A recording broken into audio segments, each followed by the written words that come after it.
Hey, welcome back to Stupid Guys Try Socks. I'm Dylan. And I'm Vinny. And the jobs report really was like the talk of the market this week. But Sam Altman, the CEO of OpenAI, said something really crazy about the future of jobs in the United States that may set him up to be the ultimate bad guy, right? Tesla and Elon and Trump are in the news a little bit. Maybe Sam Altman is the true evil mastermind behind everything. We'll see. All right. We're To be talking about their fair, expert report here. I think as soon as he named his company OpenAI and then deleted his whole "we're going to be open source" thing, I think he immediately became that guy. So, Yeah, iffy. sure. Um, all right. So, market was pretty positive week, honestly, which was really nice. We did get the ADP jobs report in the middle of the week, which was okay. But then Friday, right before before market opening, we got the actual official U.S. jobs number for the month of May, and it was good. It was a positive surprise. They did revise down the 2 months previous to that, though, but whatever. Market was pretty happy about that. So we closed out the week with like a 2% gain, which was phenomenal on the SPY. Right? Yeah, pretty good. The headline numbers here, right? U.S. added 139,000 jobs in May. Unemployment rate came down or stood basically at 4.2%.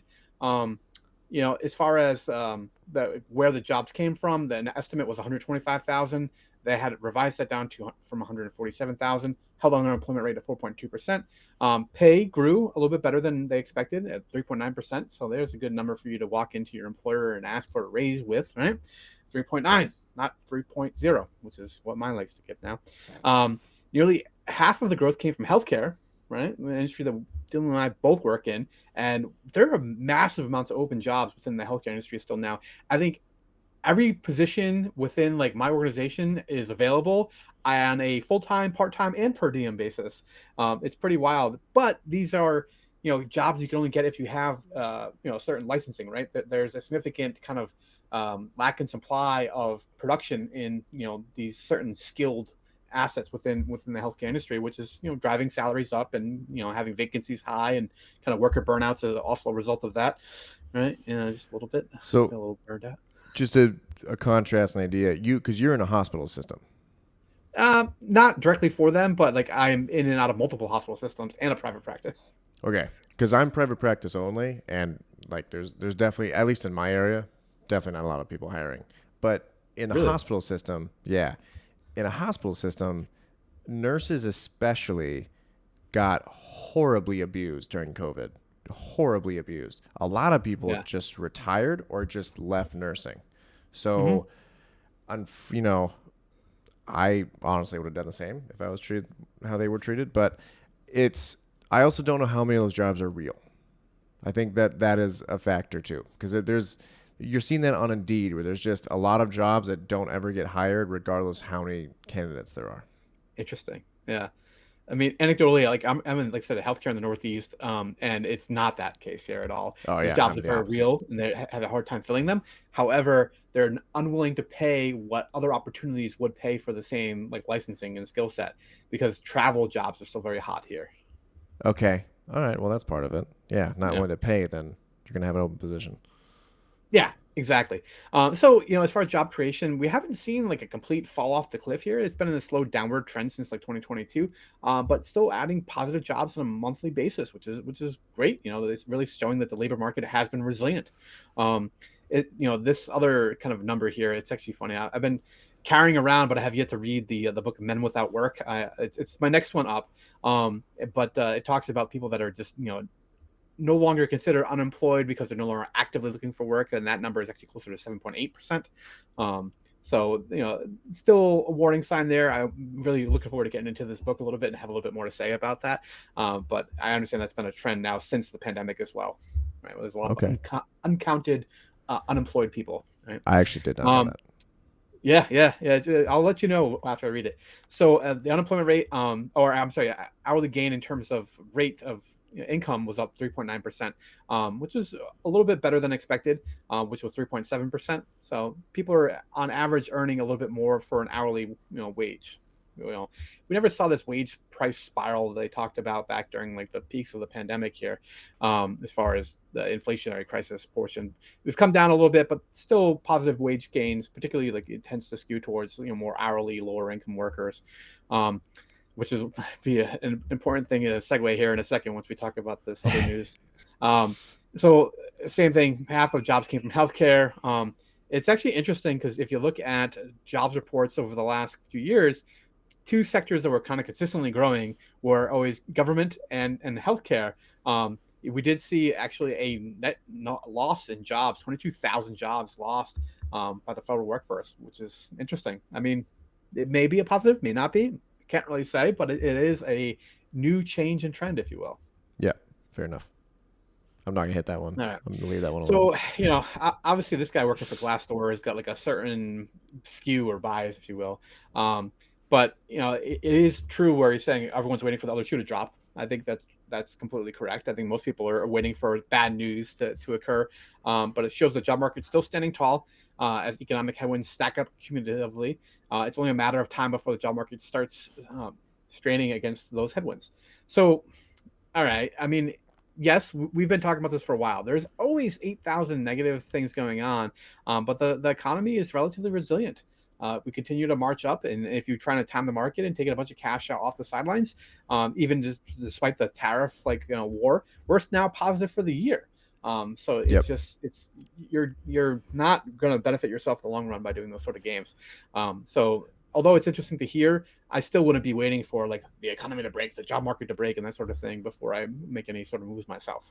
Yeah. So that's very important. Okay. So a lot of people, and I probably did this a couple years ago, but at no point, no, a lot more than a couple years ago.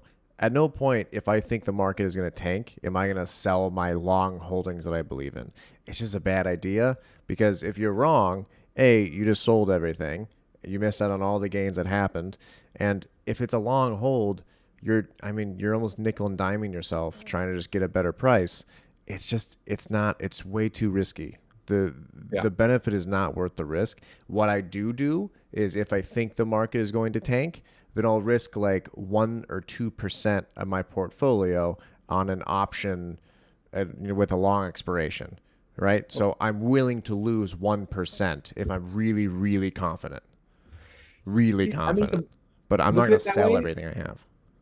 or you could look at it as you just bought a little bit of insurance on the rest against on the rest of your portfolio. Well, I don't even see it as insurance because like I have a bunch of Baba which I don't plan on selling for at least 6, 8 years. So if it tanks, it doesn't even phase me. I'm just like, all right, Yeah. cool, I can buy more. Like I bought more to 70. I hope it goes back down to 70. I'd love to buy more. Just that sounds great to me. At no point am I stressed about that. Yeah. So I don't even see it as insurance. I love it. So this is kind of updating the chart that we started looking at a while ago. Dylan put this all Yeah. together where we're looking at that Sahm rule where if unemployment rate jumps by like 0.5%, then typically that's a trigger of greater things to come as far as like a real spike in unemployment rate. And although we met the Sahm rule and we've basically just fluttered around this low 4% range since then, we haven't had the massive jump that you saw in these other ones. Although some of them were delayed. If we were to have it say next month, right now we're basically looking at what would be like the longest time period from when the Sahm rule was enacted to when the peak of unemployment was. Yeah. Once again, it's still not like 1970. The red numbers are arbitrary. It's just a jump of I can't remember like 0.5% or more, 0.4% or more. But Yeah. like even 1970, it still went an entire percent above before we had another jump. So it's failed. The Sahm rule in 2 months will have failed, which sucks. Yeah, yeah. Hey, I mean, once again, one of those times, the first time in history, and we're living through it. It's amazing. Dope. All right, so I want to show you this video from a conference this week that was attended by Sam Altman, the CEO of OpenAI, where he talked about the future of employment in AI and what the next year is going to bring in terms of job replacement. Right, like he's trying to legitimately like and I eliminate jobs think from the workforce. Well, I'll Yeah. just shut up and let you hear him. and I think we'll be at the point next year where you can not only use a system to sort of automate some business processes or build these new products and services, but you can really say, I have this hugely important problem in my business. I will throw a ton of compute at it if you can solve it. And the models will be able to go figure out things that teams of people on their own can't do. And the companies that have gotten experience with these models are well positioned for a world where they can say, okay, AI system, whatever, go, like redo my most critical project and here's a ton of compute, think really hard, just figure out the answer. People who are ready for that, I think, will have another big step change next year. Yeah. I mean, that eliminating teams of people with one AI program, like, can you imagine that? Like, what is the unemployment rate going to look like in that? Now, you could say we're headed towards this utopia where AI does all the hard work and we just lay around in gardens all day eating like fruits and painting, portraits. Or you could have a much darker, gloomier view of the whole thing and say, like, great, we're gonna have this giant machine. We're gonna be in the Matrix, and we're gonna start in soup lines again with the what was the stuff they ate in the Matrix? I can't quite remember. I have I just remember the guy says everything the body needs, and it was like really gross. It's like all Yeah, droopy. Yeah. yeah, yeah. But those are the Um, two options. So you got to pick those down below. so my take on this one, Morgan Stanley just fired like 2,000 people a couple months ago, all replaced by AI. Microsoft just laid off, I can't remember, it's like 2 or 3% of the company replaced by AI. Everyone thought when AI came that it was going to do all the business stuff and that we, the humans, were going to focus on more of the artsy stuff, the more of the creativity. In reality, it has already replaced like people who do scores and soundtracks. You have Suno AI, which I'm using. It's incredible. To be clear, it's unreal. $20 a month, right?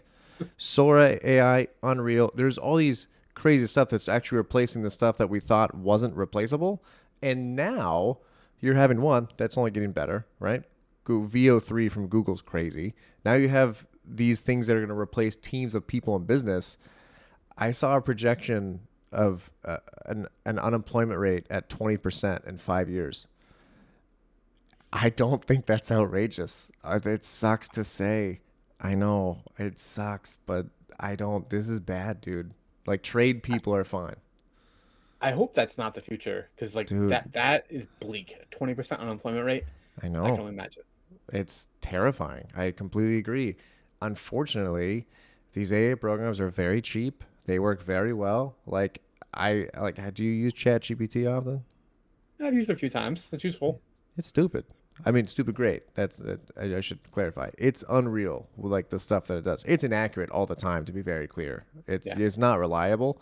But there's going to be a time where this just gets better and better every year, and it's just not going to stop. It's going to outpace humans, in my opinion. Perfect. Yeah. On that happy note, I'm gonna go ahead and sign myself up for plumbing school. Probably safe. There's a South Park episode on this. All right, guys. Have a good Until one. next one.